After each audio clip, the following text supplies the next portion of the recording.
Happy New Year, guys. Happy 2024. We are kicking off this channel with a hair video, my signature style videos. I'm installing a 2x6 closure wig with 3 bundles from Ywigs hair, and we're just getting right into it, as you can see. Now, I inserted this clip here to showcase me dyeing my bundles because you know I love jet black hair, but please make sure to separate your bundles, because if you don't, then chances are it's probably not going to penetrate all of the hair.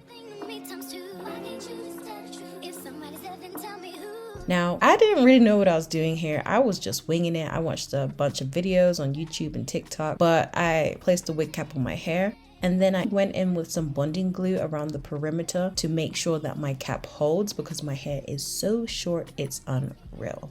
Cut 2 holes by the ear. You probably want to do that beforehand. And at this point, I was making mistakes. I was like, is this gonna work out? But you know, everything is trial and error, and sometimes those make the best videos. So here I'm just going in with adhesive. You can use any one. I just use the Ebin spray to pretty much kind of solidify or like hold down the middle so that it wasn't flapping up and stuff. And I was like, well, it is what it is.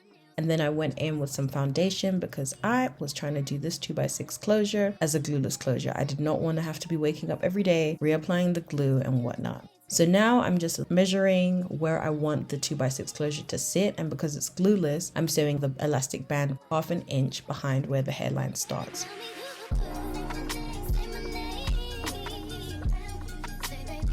So I just sew that on the left and the right. Once we've got that down packed, I flip that bad boy on.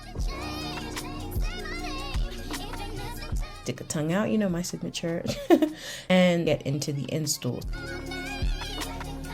So some people choose to glue the rest of their 2x6 closure down. I like security. I didn't want stress, so I sewed the rest of my 2x6 closure down. And when I think I was pretty much happy with it, I sewed the first track onto the band right at the perimeter so that if the wind blows, because I know that's everyone's fear, you're not going to see anything.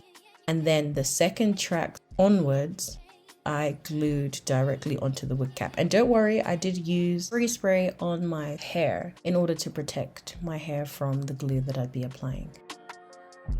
Here is just a quick rotation at the halfway mark, 1 bundle through, next bundle in. And I know at the beginning I only showed 2 bundles, but rest assured it is a 3 bundle install.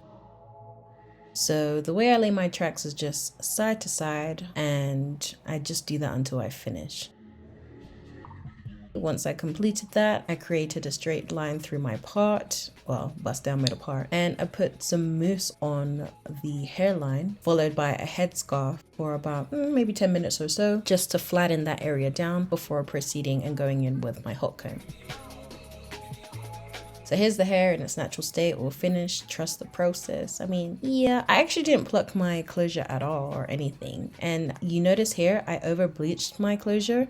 So I just went in with this root spray, placed the comb along the part and sprayed over it, and it was as good as new. Went in with the hot comb, straightened the hair out. As you saw, the hair arrived in a body wave texture, but I've been wearing it straight and it's actually holding up straight really well.